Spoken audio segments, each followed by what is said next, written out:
Expert in this field and good friend of GTM, will be moderating. A great group of speakers that I'll let him introduce. And this should be an interesting session. We've obviously been talking a lot of about the specific segments of these markets and technologies all around this concept of, the utility of the future, where this panel will kind of gel on specifically that area. Yeah, I think you're all the way down. Then you next. Then you next. You guys are in perfect order. Yeah, this works. Thanks, guys. Ready? You ready to go? All right. All right. Well, we have the privilege of I have the privilege of moderating the last panel of the day here for everyone. So we get the last word, or sort of the last word, from a panel perspective. So thank you all for staying and hanging in there with us. We have a really interesting panel here today on the utility of the future, which is sort of an open-ended, potentially type of topic area. We've got four really excellent panelists with a diverse background from a diverse set of stakeholder communities here. So I'm hoping we'll get into some interesting discussion. So just briefly, we've got first Erich Ackerman, who is Director of Alternative Regulation at EEI, the Trade Association of Investor-Owned Electric Utilities. He's leading the assessment of new regulatory models need to enable the utility of the future. Next, we've got James Mandel from the Rocky Mountain Institute, where he works in RMI's electricity practice, focused on disruptive customer-sited technologies and business models, including solar finance, storage, and microgrids. RMI's energy-focused nonprofit based in Colorado, focused on a transition to a cleaner and more distributed energy system. Then next we have Kristin Ralff Douglas, a senior policy analyst at the CPUC, working on market-based solutions to climate change. And prior to joining the CPUC, she was the first managing director of the Green Building Council. And then finally, we have Lisa Frantzis, who, in addition to her role at Navigant, is head of the renewables and distributed energy team, been consulting in an energy practice for 30-some years, is also senior vice president for strategy and corporate development at Advanced Energy Economy, an organization leading CEO forums that are convening utility companies, regulators, and advanced energy suppliers to discuss new business models needed to encourage accelerated growth of advanced energy within the power sector. So a diverse group of folks, and I'm sure we'll end up getting into some interesting discussion. So first, what I'm going to do is just go down the line here and let each of you briefly add to the introduction that I gave for yourself, mainly by stating your current area of responsibility and focus and what your organization is doing in this space, trying to deal with what the utility of the future might look like. So let's just keep this to to a minute or two if we can each. Describe your organization's sort of key position or point of view or concern on the evolution of the utility business over the next, let's say, 5 years. What are you advocating with respect to the utility of the future? What are you concerned about? What are you excited about? That type of thing. So, Erich? Okay. From a high level, I'd say there are two fundamental concerns that we are starting to focus. One is simply keeping control of the system. If you think about how the electric markets and how the electric business has evolved in the last 30 years, from an entropic point of view, the entropy levels have been growing all the time. Now we have proposals, notwithstanding that we've had public policies encouraging people to plug things into the system, we now are having the suggestion that we maybe should have a third party to operate the distribution system, and I guess the utility's role would be to continue to own assets. And so keeping control of things, avoiding chaos, I think is a growing concern. Another fundamental concern is recognizing that there are lots of new business opportunities as we modernize the grid, as the markets change, all the things we've been talking about in the last 2 days. There's a concern about, can utilities play in those markets? Will they be allowed to participate? We have certainly, like you all, we've been looking at the various ways to realize new revenue streams, and there are opportunities, but will we be allowed to participate? And we may elaborate on that. So. James? So I'm from Rocky Mountain Institute, which is a Colorado energy-focused nonprofit. And a few years ago, we did an analysis of what the energy system in the US could look like by 2050 and before, and identified a pathway to one that is 80% lower carbon and half distributed and half central, but primarily renewables driven. And so right now we're organized against that goal from a programmatic perspective. So within electricity, we'll focus on the one side with working with utilities and regulators and technology providers to see how to evolve the current system to one that can accommodate that more distributed future. And then on the other side, where I spend a lot of my time is on understanding what customer-sided technologies are emerging, what customers want and how they want to interact with the grid, and then trying to figure out how those two work together. And I think it's complicated, as you alluded to, and it's also a pretty exciting time because a lot of the technologies are reaching scale in terms of cost or maturity or reliability, and I think that opens the opportunity to try new business models that have been discussed previously. And I'm Kristin Ralff Douglas with the California Public Utilities Commission, and we currently do not have a proceeding open on anything to do with the business model, but we do have a lot of issues with regard to smart grids and upgrade to the grid, and I think that's where a lot of the discussion on business models has come from, which is as we upgrade the grid, as we open opportunities, what roles will the various players in these markets play? And I think one of the key questions for us is what, as a regulatory agency, what role should we be playing? And how do we either get out of the way of innovation or facilitate innovation coming in? And that is one of the largest questions I think that we're grappling with internally. And I'm Lisa Frantzis. I'm a Senior Vice President at Advanced Energy Economy, and I've been leading the 21st Century Electricity System forums that we've been having with CEOs of utilities and regulators and advanced energy companies, our members, in smaller forums like 25 people or so around a table discussing what are the barriers to getting advanced technologies in the market in the power sector. We have been doing these in conjunctions with MIT, the Industrial Performance Center. We started out in Massachusetts. We then went to Texas and Aspen and New York in the fall, and ended in March in Rhode Island, Connecticut, and Massachusetts again. And after the New York forum, which was in the fall, we basically worked with the utilities and the advanced energy companies for 2.5 months developing a position paper of what the future vision should look like. And that's on our website. Anybody can download it for free. But I wanted to talk with you just briefly about that vision, because we have 3 pillars that we built the vision on. The one is customer products and services, the other was the operational model and infrastructure network, and then the third was the regulatory framework. And the key things that came up that, that are on my mind in terms of challenges, we came up with, in terms of the customer products and services, a 2-tier service structure where you had the basic services, which was provided by the utility under the regulated rates, and then the value-added services, which essentially are things that the utility or a third-party provider could provide for an additional fee. So if you wanted to pay for added reliability or microgrid on the customer side of the meter, you could do that. And eventually maybe some of those things evolved to the basic service over time. The second peer thing that we dealt a lot with was the network infrastructure, and clearly that was all about two-way communication flow. And the issue there that came up was really we had a lot of discussion around data access. What does the utility own that data? Does the third-party provider have access to that? And what is it real-time data? Is it near real-time data? And those were the kinds of issues that were surfacing on that topic.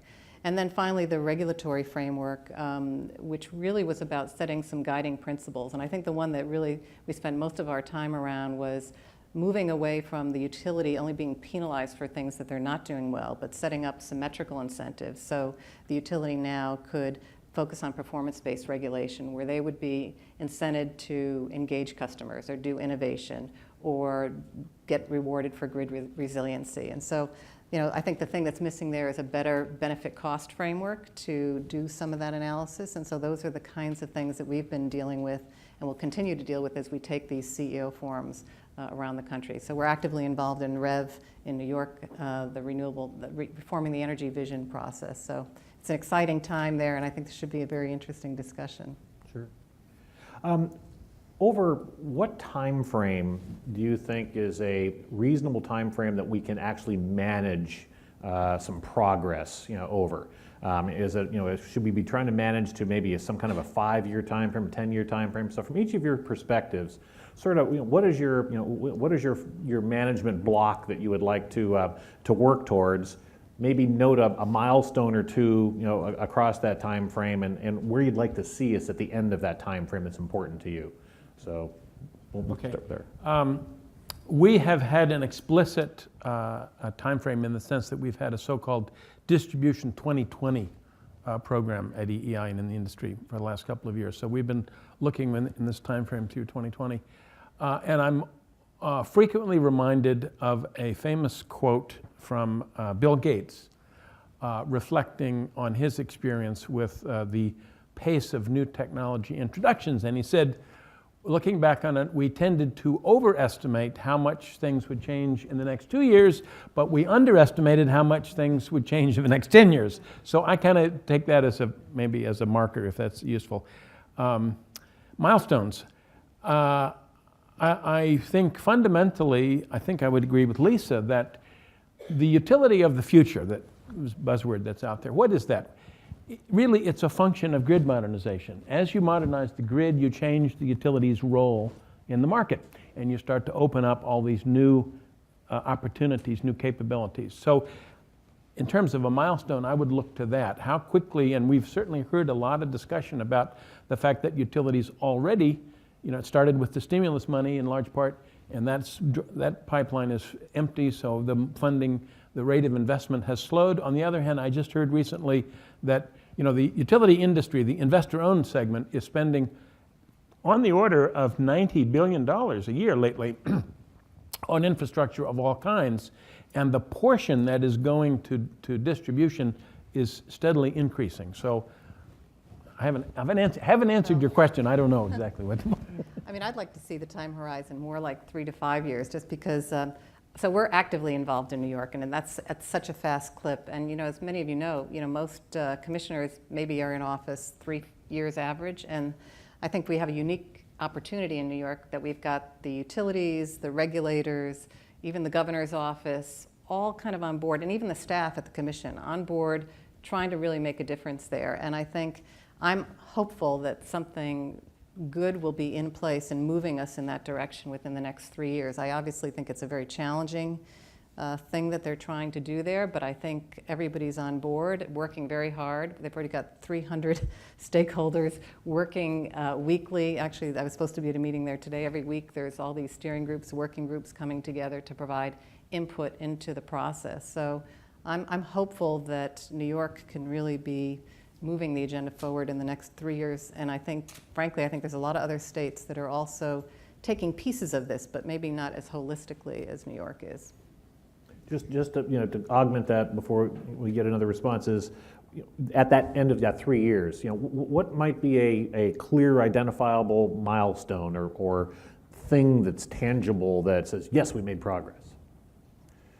I mean, I'd love to see some changes on the regulatory side to start maybe moving more toward performance-based regulation, which if we all listen to Jim's talk this morning from SDG&E, I mean, it's all about a lot of it's about incentives, and I think you could do it through tariffs, but I think if you could also do it relative to changing the regulatory structure and start rewarding utilities maybe for some of the things that are more in line with what we want to see happening, I would love to see movement in that direction. Let you follow up, and then we'll get to Kristin and James. I very much agree with what you just said, that sentiment. Incentives are very important.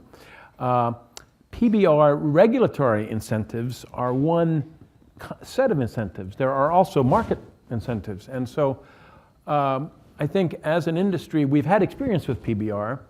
We haven't yet talked about RIO, but that's surfaced in the New York staff's document. We may want to talk more about that. There's some concerns about RIO, which we'll get into.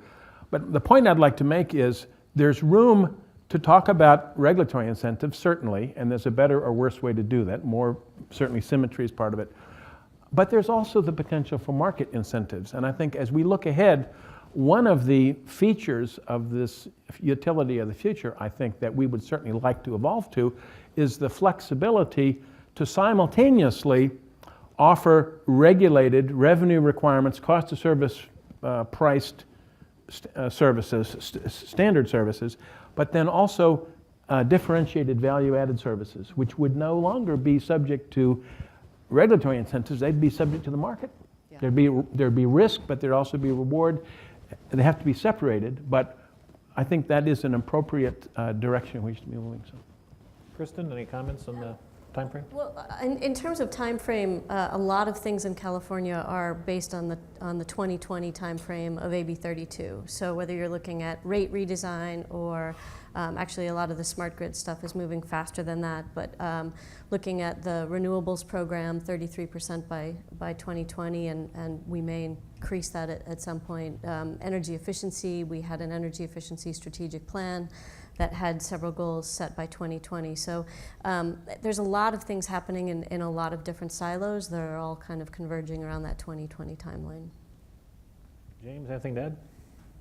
I mean, I probably agree with all of the timeframes mentioned. You know, within 3 years, I think there's the New York proceedings, there's some exciting things going on in California and Hawaii as well on the regulatory side, but also, you know, you'll see solar increasingly lowering in cost. You'll see finance transitioning potentially from a tax equity driven structure past that, and so seeing what happens as that lays out. And then, I mean, I think just really in the last 18 months we've seen a market emerge for storage, and so the way that matures and grows, I think, is really significant. And so I think in 3 years we'd hope to see more technologies with emerging and stabilizing markets, some early leader examples on the regulation side, and then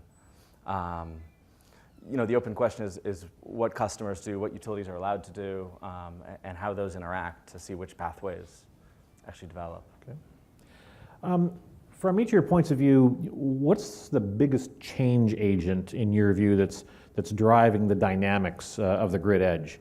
For example, is it the technology and its increasing availability, lower costs? Is it social drivers, environmental drivers, policy regulatory drivers, desire for individual energy independence? You know, and don't just say all of the above, because I mean that's the easy way out. But from your point, your point of view, you know, which one from your point of view do you see as the primary change agent, and what are you doing to take advantage of it? well, Erich. it's a challenging question. I must admit, my first impression was to say all the above, because they're all certainly having an effect, have been having an effect. But I would say it's the policy drivers that have fundamentally gotten us to where we are today. I think solar is coming down in price and may soon be able to win in the market without all the incentives that have been laid on, but it has to date been driven by incentives, renewable portfolio standards. The federal government, the Quadrennial Energy Review, very clearly, I think we've gotten the sense from the public hearings, the regional hearings we've had, that their agenda is renewables and distributed. They really, their premise almost is that we are leaving Central Station. We're not going to build any more Central Station. And as an industry, we certainly don't see that. We don't think that's realistic at all. So I think policy drivers.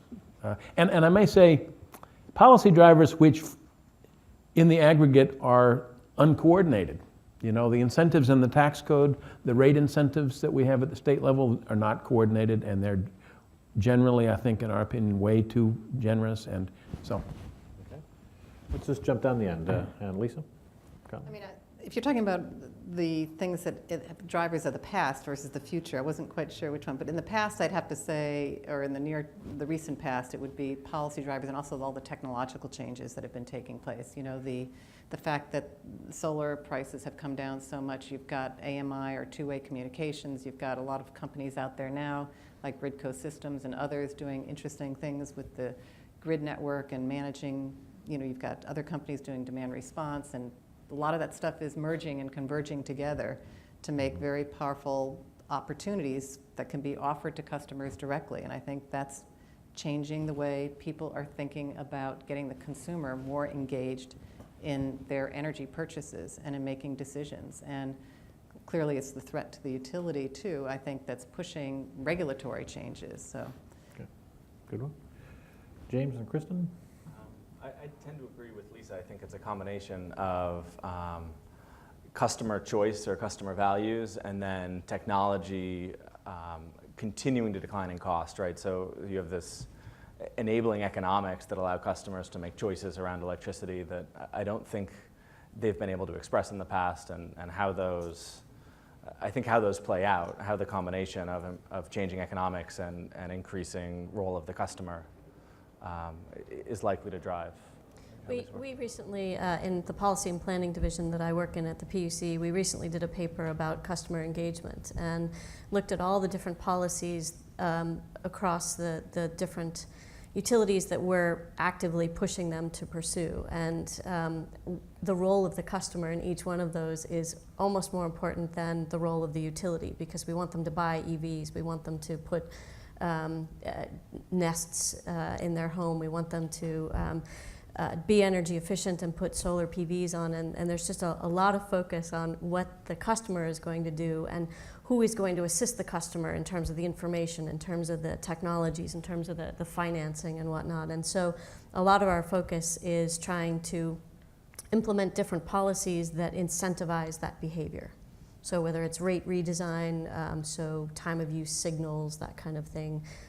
Again, rate signals for EVs and whatnot. So there's a lot of focus on that in the short term.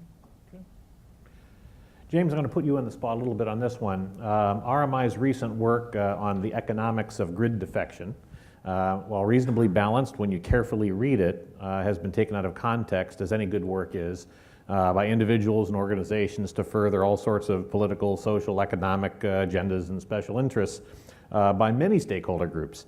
Could you maybe sort of comment on the concept of grid defection in general, and then we'll get everyone, starting with James, and how you view the utility business model, how it must evolve to deal with that percentage of customers who will be capable of grid defection, and how to maintain a viable a utility business model for those who can't or won't defect? Sure. Is it worthwhile to spend just 30 seconds describing the report in case folks haven't read it?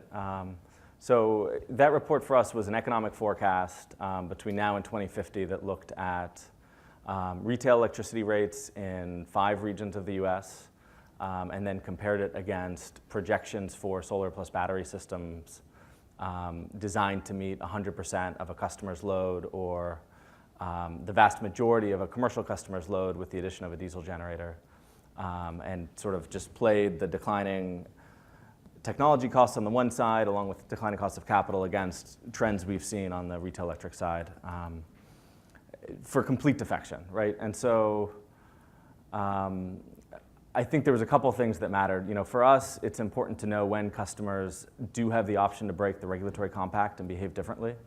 I think that changes the options that are available to utilities, technology providers, regulators, and customers when they work together. And I think the other thing is it's a forecast and not a prediction. And so it's an easily avoidable future. I think even if a customer wants to make those investments, they're almost always a better investment if you can maintain the grid connection, but then it opens up the question of how do you work out a fair and equitable sharing of value between the grid, which is providing that cost benefit to the customer, and the customer who's making an investment that can provide benefits. And it's by no means certain to me how you share that value effectively, or if models will emerge that encourage that. So for Hawaii, where those economics are coming up very soon or here today, there's very little time to think about the kind of drastic pricing or rate redesign or regulatory structures before customers will start making these investments. Other comments on grid defection or the utility death spiral, or whichever term you want to use? I don't think we're going to see the kind of defection. I think there's more hype there than is reality. In the next 5 years, I just don't see it. I think there are consumers that are getting good solar prices, but they still need the backup reliability of the grid, until the storage costs maybe come down a little further.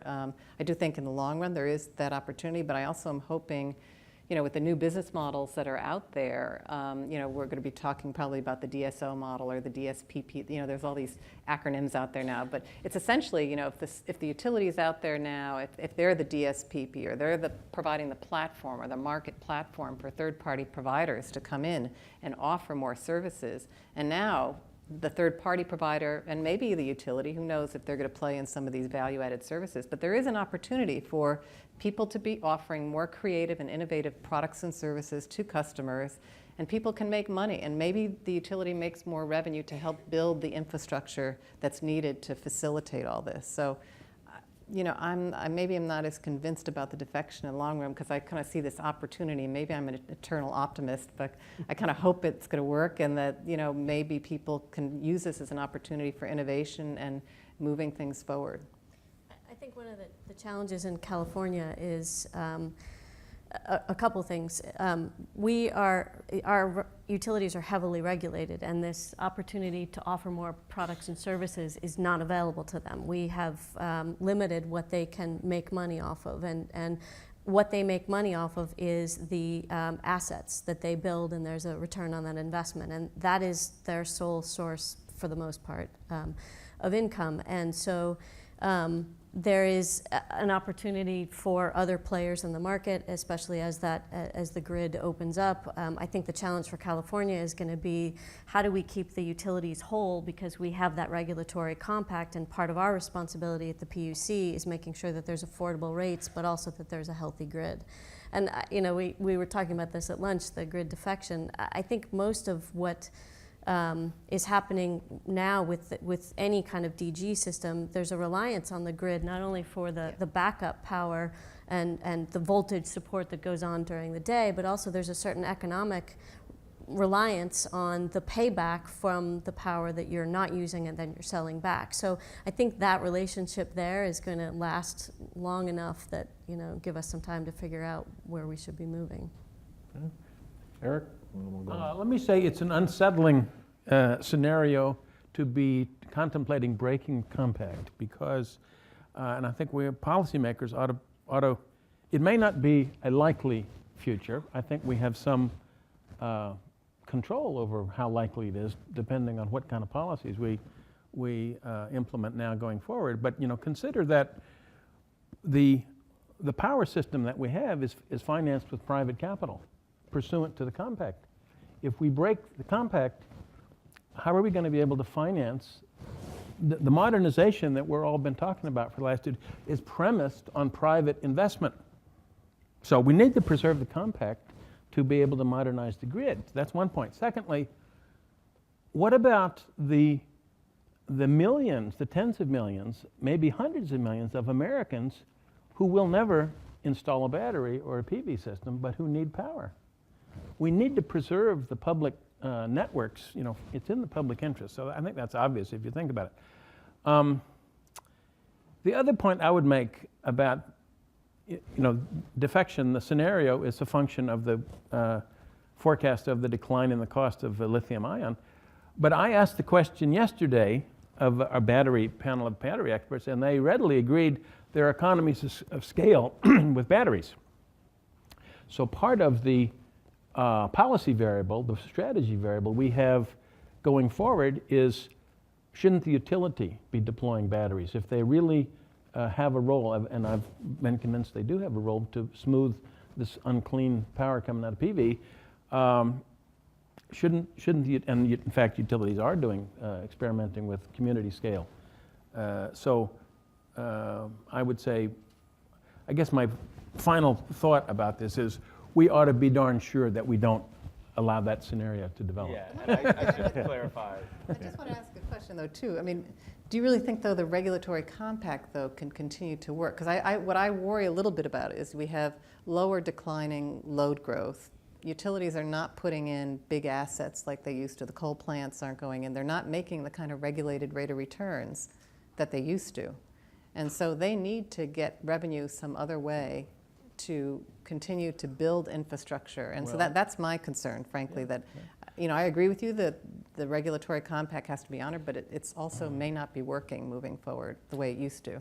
Well, I think that's true, but I think there's a lot of money being spent on the infrastructure for the upgrade of the grid Yeah. that is going to return investment for the utilities. And I think that part of the discussion is how does that get paid?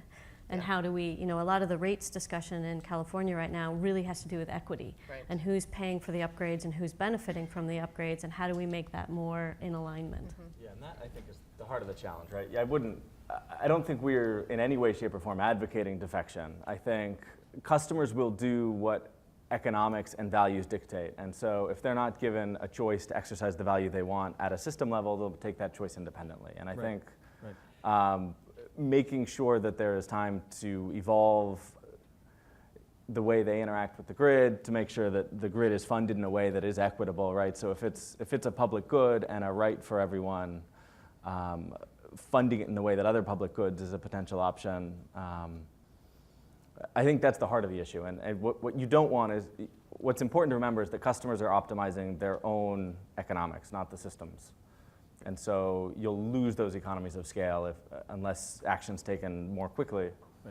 And I think you want to inspire. I mean, we in California do not want to stop any of the solar momentum, and I think that part of the discussion is how do you keep that momentum going without it being a perverse incentive for people to pull off the grid, because at the same time we're trying to improve the grid so that it has two-way communication and you can get even more solar onto it. So it'd be kind of a perverse outcome if we're pulling the money off as we're trying to put more money on.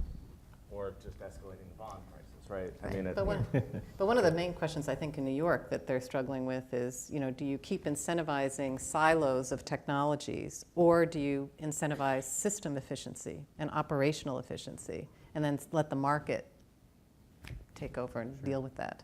Yeah. So I mean, Good one, yeah. that gets back to it's your a tricky question, but I mean, it's an issue that is being addressed right now there. Yeah, I think that gets back to your comment earlier about the regulatory compact, and is it working and providing choice? Right. And if customers in general are getting all their electricity from the distribution, but on a minute-to-minute or kilowatt-hour to kilowatt-hour, they're choosing whether to get it from the grid or their roof or their battery or through shifted demand on their smart home, that's a choice you might want to make a market around, right, to help them make those decisions in a way that's efficient.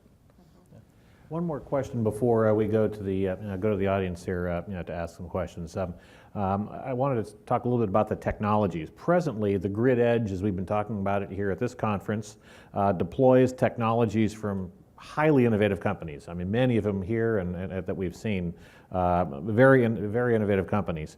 But they're often small and young companies with uncertain long-term business model and financial stability. We just don't know whether they're going to be here. Several utilities commented on it here the last 2 days.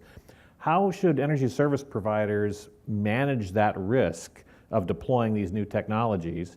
And will the regulators even allow them to take some of these risks and get rate recovery for those investments with far shorter depreciation schedules than we're used to having?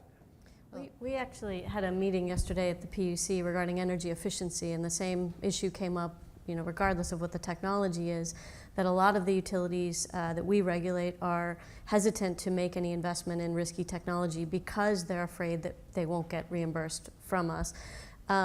But more importantly, there's just this mentality at their utility and our agency that there shouldn't be any failure. And I think that's holding us back to some degree. I think some failure is, and this is my personal opinion, not the PUC's. I was waiting for the first disclosure. There it is. That some failure is good, and that it allows you to take chances. At the same time, I think one of the things that is often overlooked is that the reason that capital is so cheap for utilities is because there is no risk. There's no risk that they won't get paid back by the ratepayers, and there's no risk of them not getting some, having it fully funded.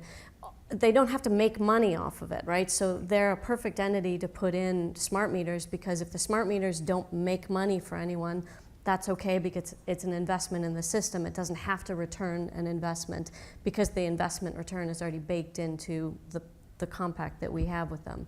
So there's kind of, I think, two sides of the coin. How do we put a little bit more risk in the system, and who's willing to bear that risk? Are ratepayers willing to pay for something that might fail?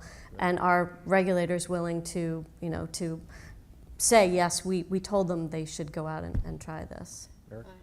So my comment would be that we're back to a discussion about incentives. This is of the essence, incentives. Yes, the regulated system, cost of service regulation,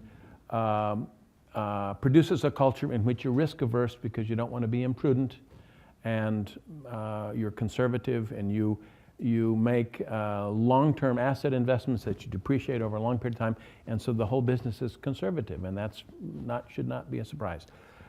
One way to within the regulated system, one way to handle the new technology is a shortened depreciation life, but also we had one or two of our utility speakers earlier today talked about the importance of interoperability. If you have good interoperability standards, I think that alleviates that risk a little bit, because you've invested in a component that doesn't work, doesn't last as long. You can okay. But the other point I want to make is, remember what I said a minute ago, that the future that I would like to speak to is one in which this utility of the future continues the cost of service operation, but starts to have the flexibility to offer new differentiated services that are market-based. If you're market-based, and if you keep the cost and revenue separate, that's a different set of incentives. And you have much stronger incentives to take risks and to innovate, to partner with some of these firms out here, if you have to deploy new technologies. So to me, that is, this is an explanation of why this is in the public interest to do this. One of the challenges in California is that if you look at what the death spiral is on the utility, if we were to say to Southern California Edison, okay, go out and do market-based things, right now the regulatory compact says they can't. They'd have to do it as Edison International. And if they did it as Edison International, those books don't match up. So the quote-unquote, the sales declining would still be a part of SCE. It just, and any money that Edison made wouldn't make up for that. The second thing is that we've heard a lot of complaints from the utilities that our process is so slow at the commission that if they come up with a new technology or a new service they'd like to offer, by the time it gets through the other side of our process, that opportunity is long gone, and they are no longer the market mover on it. And so that's another part of the process that it would have to be looked at. I want to get to the audience real quick, and then so hold that thought, and maybe you'll get a question that you can, that'll chime back in on that. So let's just get to the first audience participation question here. This is for Erich, and I was hoping you could just elaborate on the kind of unregulated value-added services that you think are the most promising that utilities could start to offer if they were allowed to do so. Well, immediately, I think we see that as a function of grid modernization and as a part of this whole idea about the evolution of a transactive energy market in which, back to customers are ever more important players in the market. They're not passive consumers, they're active suppliers of grid support services and all kinds of things. They may be aggregating and selling into wholesale markets, whatever. As that market evolves, those consumers, those customers have new needs, new service needs. So, somebody needs to aggregate them. Someone needs to verify if they're selling demand response. There's specialized metering, the measuring the baseline and all that. Somebody needs to settle those transactions. Somebody was talking to me earlier about unbundling reliability, that customers, one of the ways that the market is certainly, our operating environments are changing. Customers are less and less homogeneous. They all have different value propositions.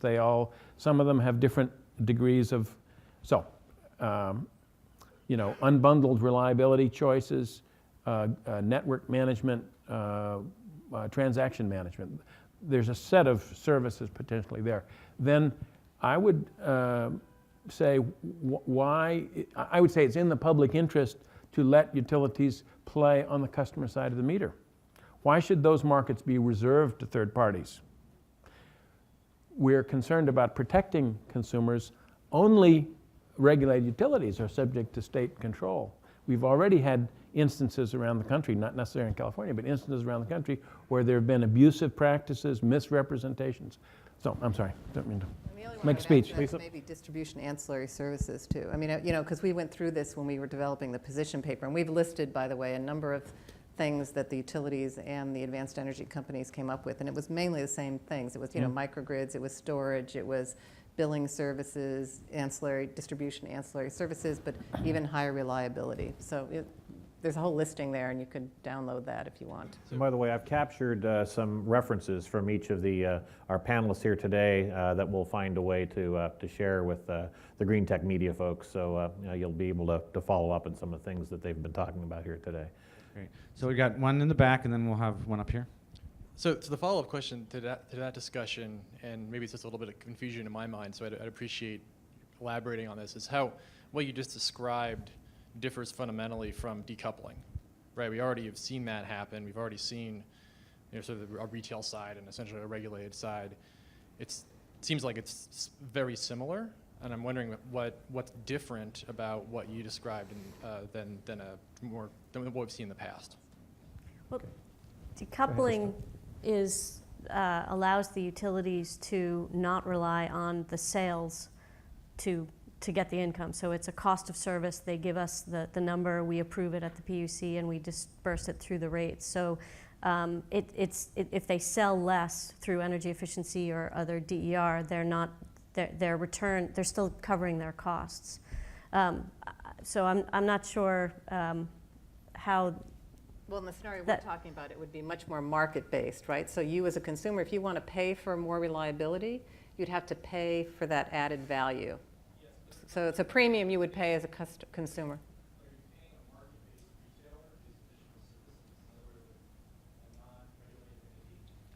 Well, that's still being determined. You know, right now it's not certain if these value-added services are going to be provided by the unregulated side of the business and the regulated side of the business. I mean, still, those are the kinds of issues that are being debated right now. It's worth thinking about which. And the whole compensation model is still up in who's question. potentially the best natural owner, right? So if the utility, the regulated side, is really good at deploying, generating capital with a low cost of capital and an eye towards system level benefits, that should apply equally well, I think, to behind the meter generation assets and control. I think making markets sort of naturally fits within that. And then there's probably another set of services that are probably inherently beyond that scope, or riskier, or variable in time, or have an uncertain return, where you'd probably want to think about an organization with investors who want that risk, you know, and a company who's organized against it. So to me, I kind of just go back to this idea of who's the natural owner of the service, and then what is the service, and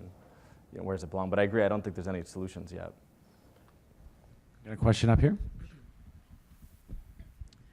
Thank you all for the good presentation here. But throughout all the presentation, I hear us talk about the technology. We talk about the policies. We talk about the regulation and everything. But I think at the edge of the grid is really the customer, right? And in the past, it has been very simple for the customer.